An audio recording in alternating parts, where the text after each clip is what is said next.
Modulación del crecimiento es o crecimiento guiado es un término que está más o menos de moda en la ortopedia infantil, que es corregir una deformidad modificando el crecimiento de la física, lógicamente.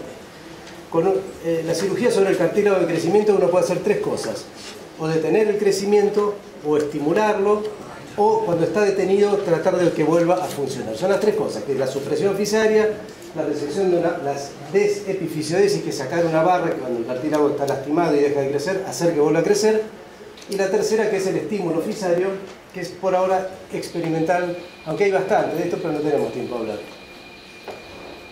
Vamos a hablar nada más que de lo primero, la epifisiodesis, la supresión fisaria. Con la supresión fisaria podemos lograr dos cosas: detener completamente el crecimiento de un miembro o detenerlo parcialmente y modificar el eje del miembro. Una epifisiodesis, que es la supresión fisaria, puede ser parcial o completa, es lo que le decía recién, y puede ser transitorio o permanente. Eso depende del método quirúrgico que empleamos y de la intención nuestra. Vamos a hablar de lo primero, que es el primer procedimiento que se hizo. La primera cirugía que se hizo sobre el cartílago de crecimiento fue cerrar el cartílago de crecimiento para igualar la discrepancia de longitud. Tema muy importante en la época de epidemia de polio, donde una de las secuelas era la gran discrepancia de longitud. Ahí surgieron las primeras técnicas de igualación de miembros mediante cierre del crecimiento fisario. Era una también ahí nació la elongación del miembro, pero la epifisiodesis era una técnica mucho más simple, mucho más fácil de hacer, que requería una mínima incisión, una mínima hospitalización y con pocas complicaciones. Por supuesto, aparecieron también las primeras complicaciones de esas cirugías de cierre del crecimiento, que era, primero, que uno siempre trabajaba sobre la pierna sana, y lo seguimos haciendo ahora. Segundo, que si no lo hacíamos bien y parejo, podía haber un deseje. Y que después podíamos dejar una desproporción entre los miembros. Eso lo vamos a charlar un poquito más adelante.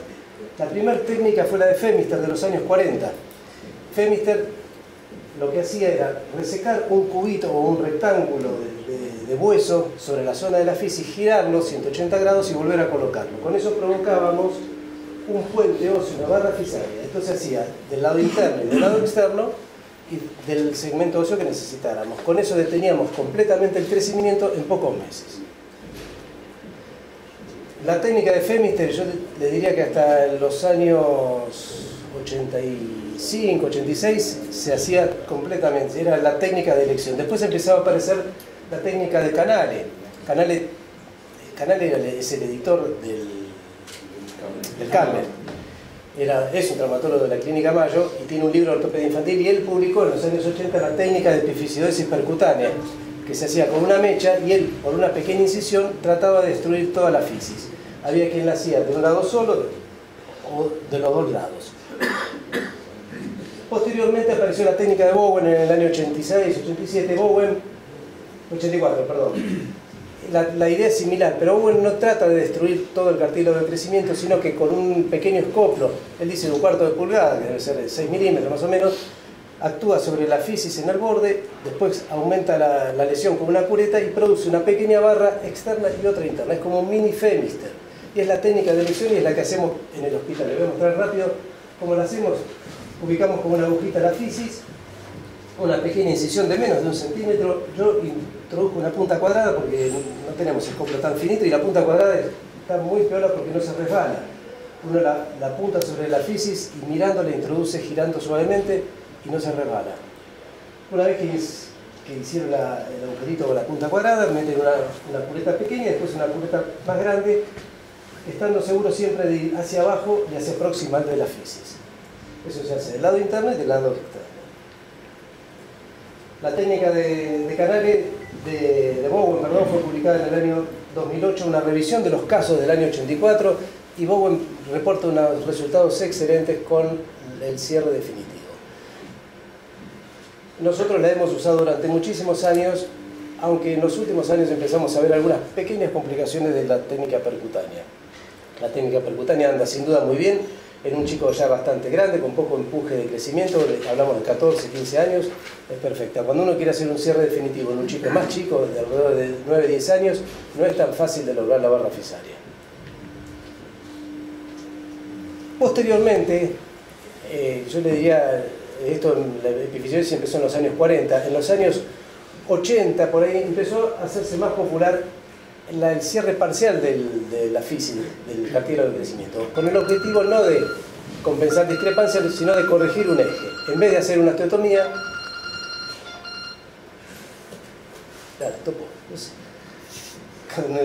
en vez de hacer una osteotomía, detenemos parcialmente el crecimiento del lado interno o externo y corregimos el varo o el valgo. La ventaja con respecto a una osteotomía, bueno, nada que ver. La cirugía de una epifisiodesis, sea con una grapa, con lo que se le ocurra, es una cirugía corta de 10-15 minutos que no requiere a veces ni movilización, el paciente se va caminando, pero tiene su indicación. No siempre equivale a una osteotomía. Es como todo, el éxito de un procedimiento depende de la buena indicación más que de la habilidad del cirujano. Como desventaja, que nadie habla de la ventaja, tiene algunas pequeñas desventajas en epifisiodesis. Primero, que si la hacemos mal, el cierre transitorio, la idea de hacer una epifisiodesis con una grapa o con una placa es que uno, una vez corregido el eje, la saque y la pierna siga creciendo normalmente. Si somos desprolijos y lastimamos el pericondrio, ese cierre puede ser definitivo. Otra cosa, perdón, de la que nadie habla es de esto del acortamiento. Cuando nosotros corregimos un eje, modificando el cierre, el cartílago de crecimiento, producimos un acortamiento de ese miembro que en general nunca lo tenemos en cuenta, pero que puede llegar a ser de hasta 1,5 centímetros. Y por supuesto, otra cosa que no siempre es predecible, de acuerdo a la patología que le apliquemos la hemiepifisidesis. Para evitar el cierre definitivo hay que ser muy cuidadoso. Nosotros no tenemos que ver el cartílago de crecimiento. Si uno hace un abordaje sobre el cóndilo femoral, entre el cóndilo y la metáfisis, y lo busca, la fisis se ve perfectamente, se ve una banda blanca de más o menos un par de milímetros. No hay que verlo, no hay que verlo. Si lo vemos, quiere decir que ya desinsertamos el pericondrio y podemos hacer un cierre definitivo. La localización del cartílago se hace con radioscopía. Cuando poníamos grapas se aconsejaba dejarla separada, no darle con el martillo hasta que metíamos el arco de la grapa dentro de la metáfisis. Colocar lo necesario, no colocar 4 placas o 3 placas en 8 o 3 grapas. Una sola grapa, si es buena, es suficiente, y una placa en 8 para el fémur distal es suficiente.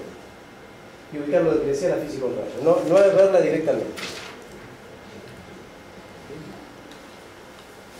Esto es lo que le hablaba de la discrepancia. La discrepancia la menciona Bowen en su trabajo. Él hace corrección del eje con cierre definitivo en vez de usar placa en 8 o grapa. Y él observó que en sus pacientes que le corrigió el genovalgo con cierre definitivo, cuando era asimétrico, había provocado una discrepancia de longitud. Nosotros hicimos un trabajo hace unos años, no hace muchos años, 3 años, en que colocamos grapas a un conejo. De un lado, del otro lado no le hicimos nada, y observamos a las 8 semanas que el fémur en el que habíamos colocado la grapa tenía un acortamiento significativo y estadísticamente significativo.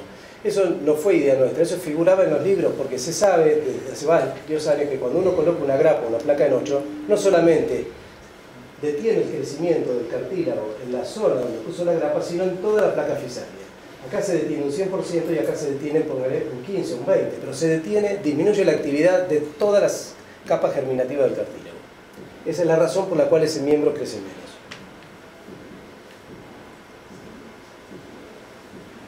¿Cuál es el éxito? Le decía, ¿cuál es lo indispensable para tener éxito? No importa el implante que usemos, porque ahora está muy de moda la placa de noche y van a ver que el eje de la conferencia no es si es mejor la placa de noche o mejor la grapa. La causa, lo que nos va a llevar a tener éxito en un procedimiento es la correcta indicación del mismo. Así usemos una lazada de alambre o una placa de 8 de Orthofix. El secreto es indicar bien las cosas. Como yo le pongo acá, puse en una tipografía más chiquitita en amarillo, el tipo de implante es lo de menos. El asunto está en elegir bien el paciente y elegir bien el momento, por supuesto, ¿no? No es lo mismo hacer una epifisiodesis a los 10 que a los 16. Y ahí viene el trabajo. Peter Stevens fue el tipo que inventó la placa en 8, que la patentó y que se la dio a Orthofix para que se la fabrique, y el que la puso de moda. Y yo lo que digo siempre es que el mejor trabajo de Peter Stevens no fue haber inventado la placa en 8, sino que es este trabajo del año 96. Cuando yo era residente en los años 80 y yo diría hasta el año 2000, a nadie se le ocurría hacer una hemi-epifisiodesis y poner una grapa para corregir un varo o un valgo en un chico menor de 10 años. Era algo proscrito en la ortopedia. porque decían, si vos le lesionás la fisis, vas a provocar un deseje tremendo. Uno pensaba que cuanto más chiquito el chico, más probable era lesionar la fisis o más peligroso lesionar la fisis. Stevens publica acá 25 pacientes menores de 9 años a los que le hizo hemipifisiódesis y ninguno había tenido cierre del crecimiento, o sea que la hemipifisiódesis era un procedimiento seguro a cualquier edad. Esto es el hallazgo más importante. Hace 10 años, yo diría antes del año 2005, nadie hacía una hemipifisiódesis en un chico menor de 10 años. Desde que empezó el auge de la placa en 8 y empezamos a poner placa en 8 como si fueran plantillas, antes los ortopedistas infantiles vivíamos de recetar plantillas, ahora de poner placas en 8, dicen algunos, ¿no?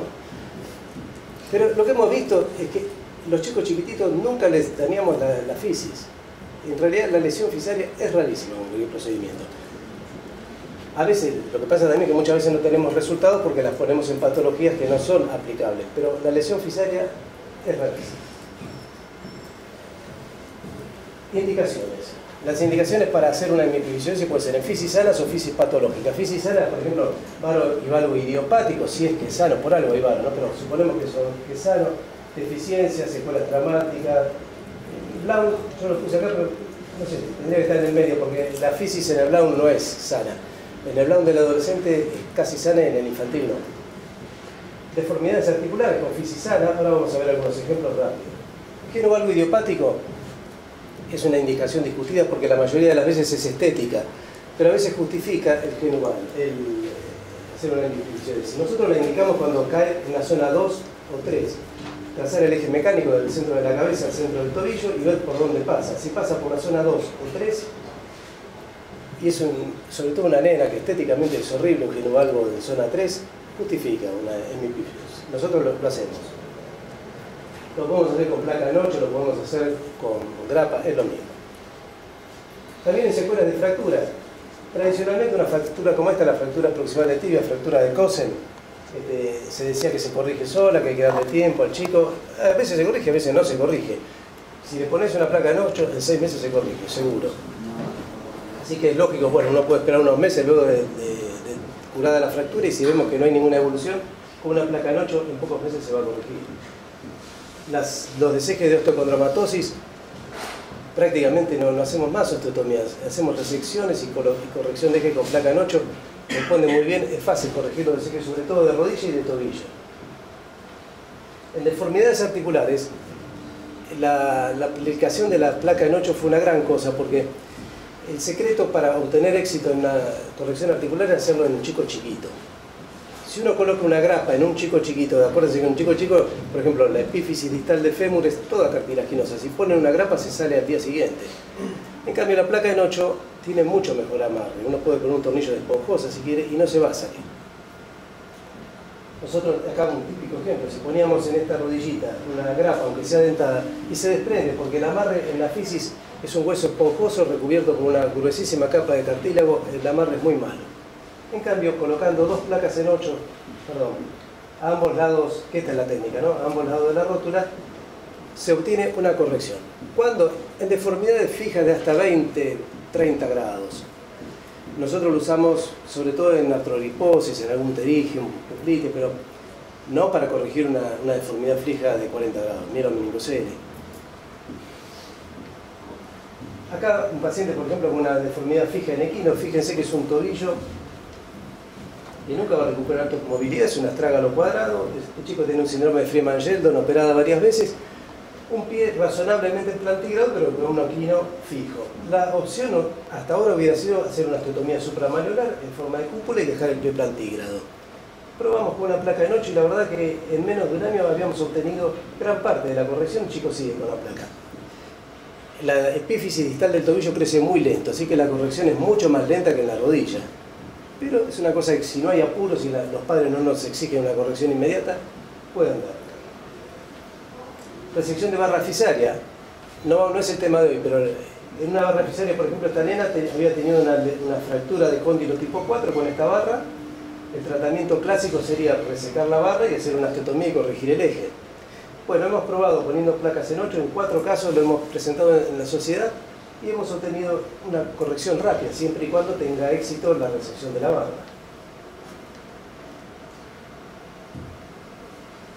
En la enfermedad de Blount es un tema bastante complicado. Por suerte no hay mucha enfermedad de Blount, pero hay publicada utilización de la hemipifisidesis con grapa, con placa de noche en la enfermedad de Blount. Ustedes saben que hay una enfermedad de Blount infantil y una de adolescente.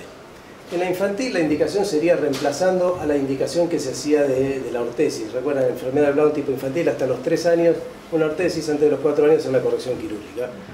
Bueno, no hay buena bibliografía, nosotros estamos usando algunas, los resultados son variables.